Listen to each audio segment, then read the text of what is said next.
नमस्कार दोस्तों, स्वागत है आप सभी का उत्तर प्रदेश की खबरों में एक बार फिर से। और आप देख रहे हो माई यूपी न्यूज। चलिए फटाफट नजर डालते हैं आज की उत्तर प्रदेश की सभी बड़ी और जरूरी खबरों पर। लेकिन दोस्तों उससे पहले आपको बता दें, अगर आप उत्तर प्रदेश से हमारी इस वीडियो को देख रहे हो तो प्लीज वीडियो को अंत तक जरूर देखें। उसके अलावा अगर आप चाहते हो उत्तर प्रदेश की खबरें आपको रोजाना मिले तो इस वीडियो को लाइक करके चैनल को सब्सक्राइब जरूर कर दें और वीडियो के नीचे कमेंट करके अपने जिले का नाम जरूर बता दें, जिससे कि आपको आने वाली खबरों में हम आपके जिले की खबरों को भी बता सकें। चलिए अब नजर डालते हैं आज की अपनी पहली खबर पर।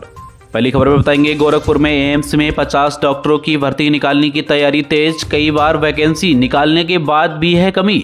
अखिल भारतीय आयुर्विज्ञान संस्थान एम्स गोरखपुर में डॉक्टरों की कमी पिछले 3 साल से दूर नहीं हो पा रही है। 27 विभागों की वैकेंसी निकालने के बाद जुलाई में केवल 15 डॉक्टर ही मिल सके हैं। इनमें से 4 डॉक्टर ऐसे हैं जो एम्स के ही हैं। इन्हें पदोन्नति देते हुए प्रोफेसर बनाया गया है। चयनित में से 60 डॉक्टरों ने अब तक एम्स में ज्वाइनिंग नहीं दी है। ऐसे में एम्स फिर से 50 डॉक्टरों की भर्ती निकालने की तैयारी में है। एम्स ने जुलाई में 27 विभागों के लिए वैकेंसी निकाली थी। इसमें देश के अलग अलग हिस्सों में से 65 डॉक्टरों ने आवेदन किया था। ये काफी बड़ा अपडेट है एम्स में डॉक्टरों को लेकर। चलिए अब नजर डालते हैं अगली खबर पर।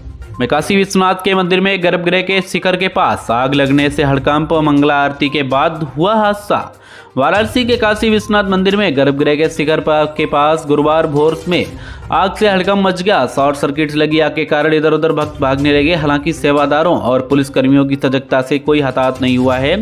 हादसा मंगला आरती के ठीक बाद हुआ है। पूरे परिसर की बिजली काटकर आग को बुझाया गया है। इसके बाद मंदिर समेत हर जगह की विशेष जांच पड़ताल की गई है। इस दौरान कुछ देर के लिए पूजा दर्शन भी बाधित रहे हैं। चलिए अब अगली खबर।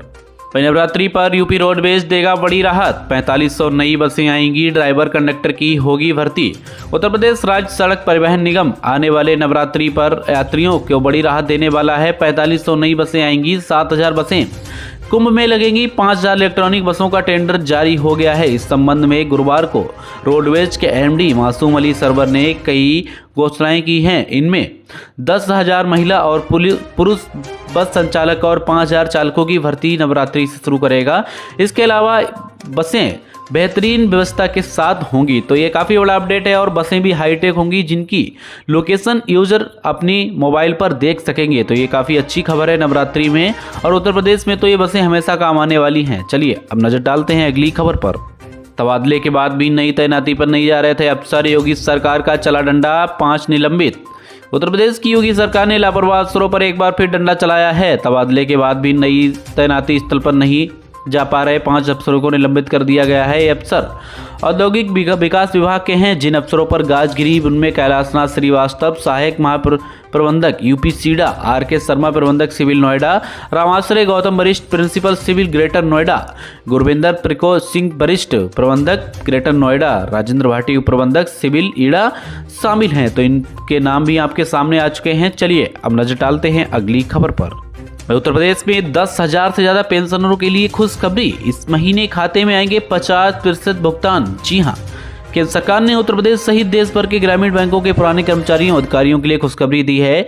देश भर में कार्यरत 43 ग्रामीण बैंकों के पास सभी अधिकारी और कर्मचारी जो पहले नवंबर 1993 उससे पूर्व में सेवा में थे, सबको कंप्यूटर इंक्रीमेंट की 50% धनराशि का बकाया भुगतान इसी माह 30 सितंबर तक कराया जाएगा।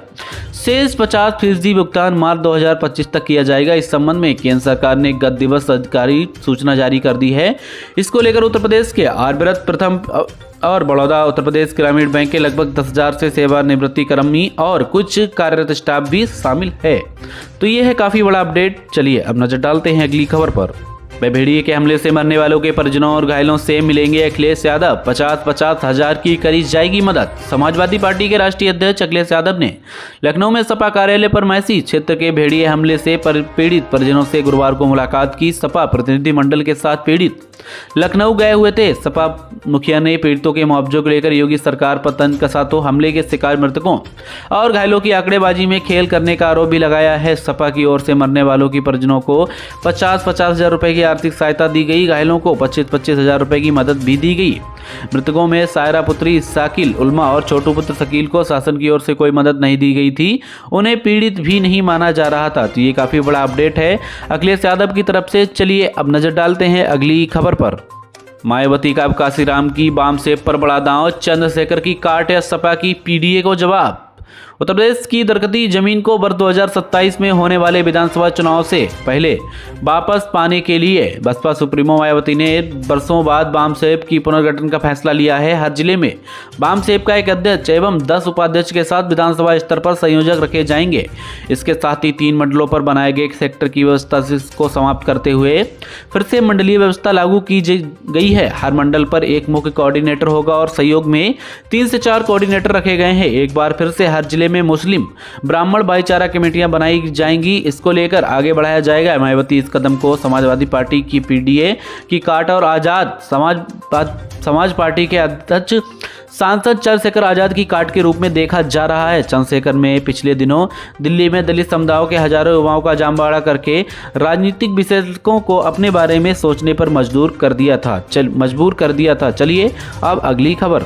भाई बरेली भूमि घोटाला, 2 पीसीएस समेत आधा दर्जन अफसरों पर होगी कार्रवाई, शासन को भेजे गए नाम।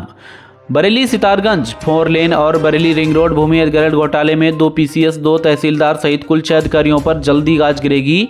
कमिश्नर बरेली द्वारा शासन को भेजी गई रिपोर्ट में इन अफसरों के नाम भी हैं। लोक निर्माण विभाग में 1 AI, 3 जेई और 1 अमीन के निलंबन के बाद लोक निर्माण विभाग ने उपरोक्त अफसरों के खिलाफ कार्रवाई के लिए फाइल कार्मिक और राजस्व विभाग को बढ़ा दी है। तो ये इन लोगों पर काफ़ी बड़ी कार्रवाई होगी। आपका इस बारे में क्या कहना है, हमें कमेंट करके बता सकते हो भ्रष्टाचारी अधिकारियों के ऊपर। चलिए अब नज़र डालते हैं अगली खबर पर। अब रामपुर काठगोदाम रूट पर ट्रेन पलटने की कोशिश, ट्रैक पर रखा 7 मीटर लंबा खंभा। अब यूपी उत्तराखंड बॉर्डर पर ट्रेन को पलटाने की कोशिश हुई है। रामपुर काठगोदाम रूट पर रुद्रपुर में रेलवे ट्रैक पर 7 मीटर खंभा रखकर काठगोदाम देहरादून एक्सप्रेस ट्रेन को ड्रेल करने की कोशिश हुई। संयोग से लोको पायलट ने दूर से ही खंभे को देख लिया और इमरजेंसी ब्रेक लगाकर गाड़ी रोक ली। मामले की जानकारी होते ही खलबली मच गई। खंभा हटाकर ट्रेन तो रवाना कर दी, लेकिन आला अधिकारी मौके पर पहुंचे और जांच पड़ताल शुरू कर दी है। पुलिस अधीक्षक तथा जीआरपी एसपी ने मौके पर पहुंचकर निरीक्षण का जायजा लिया। तो ये काफी बड़ा अपडेट है। यहाँ पर अब जो है कई सारी घटनाएं आने लगी हैं सामने। आपको इसको लेकर क्या कहना है, कमेंट करके जरूर बताइए। चलिए अब नजर डालते हैं अगली खबर पर। एसटीएफ को देखते ही भागे लॉरेंस बिश्नोई और हासिम बाबा गैंग के 2 शूटर, एनकाउंटर में दोनों गिरफ्तार। यूपी एसटीएफ मेरठ यूनिट और दिल्ली स्पेशल सेल ने मुजफ्फरनगर के खतौली में गुरुवार तड़के हासिम बाबा और लॉरेंस बिश्नोई के गैंग शूटर को घेर लिया। आमने सामने की गोलाबारी हुई और दोनों बदमाश गोली लगने से घायल हो गए। दोनों शूटर को गिरफ्तार कर लिया गया है। इसके पास चोरी की कार, 3 पिस्टल और कारतूस बरामद किए गए हैं। आरोपियों के खिलाफ खतौली में मुकदमा दर्ज कराया गया है। पूछताछ में खुलासा हुआ दिल्ली में हत्या और कातिलाना हमले में आरोपी शामिल थे। चलिए अब नजर डालते हैं अगली खबर पर। भेड़िया को पकड़ने में एसटीएफ को लगा दीजिए। जानवरों के हमलों पर अखिलेश ने यूपी सरकार पर कसा तंज। बहराइच समेत कई जिलों में भेड़िया और सियार के हमले में समाजवादी पार्टी के मुखिया अखिलेश यादव योगी ने सरकार को घेरा। अखिलेश यादव ने कहा कि मानव पशु संघर्ष को नियंत्रित करने में प्रदेश की योगी सरकार पूरी तरह से विफल हुई है। अखिलेश यादव ने यूपी सरकार पर तंज कसते हुए कहा कि इंसानों पर हमलावर हुए खूंखार जानवरों को पकड़ने की जिम्मेदारी एसटीएफ को सौंप देना चाहिए। पार्टी मुख्यालय में संवाददाता सम्मेलन में अखिलेश यादव ने कहा है, हम देख रहे हैं कि सड़कों पर दुर्घटनाएं हो रही हैं और आवारा पशु के कारण लोग अपनी जान गंवा रहे हैं। तो आपको अखिलेश यादव के बारे में क्या कहना है, हमें कमेंट करके जरूर बताइए। चलिए अब नजर डालते हैं अगली खबर पर। राहुल गांधी के खिलाफ मुकदमे में फिर टली सुनवाई, 21 सितंबर को मिली अगली तारीख। नेता प्रतिपक्ष राहुल गांधी के खिलाफ मानहानि मामले में सुल्तानपुर की एमपी एमएलए अदालत में साक्ष्य के आधार पर 19 सितंबर को सुनवाई की गई होनी थी, लेकिन शिकायतकर्ता विजय मिश्रा के अधिवक्ता की व्यस्तता के कारण सुनवाई टल गई। अब अदालत ने उपरोक्त मामले में 21 सितंबर को सुनवाई करने का तय किया है। विजय मिश्रा के अधिवक्ता संतोष कुमार पांडे ने बृहस्पतिवार को बताया कि आज कई अदालतों में उनके कई मामले सूचीबद्ध हैं। तो ये काफी बड़ा अपडेट है राहुल गांधी के मुकदमे को लेकर। चलिए अब देखते हैं अगली खबर। वहीं अयोध्या में दीप जलाने से सपा मुखिया की परेशानी, कुत्ते की दिम सीधी नहीं होती, अखिलेश पर बरसे सीएम योगी। सीएम योगी ने गुरुवार को सौगातों की बारिश की तो विपक्ष पर बरसे। उन्होंने अखिलेश और सपा पर खूब हमला बोला। उन्होंने अखिलेश यादव के बयान का जवाब देते हुए कहा कि माफिया के आगे नाक रगड़ने वाले आज साधु संतों को माफिया कहते हैं।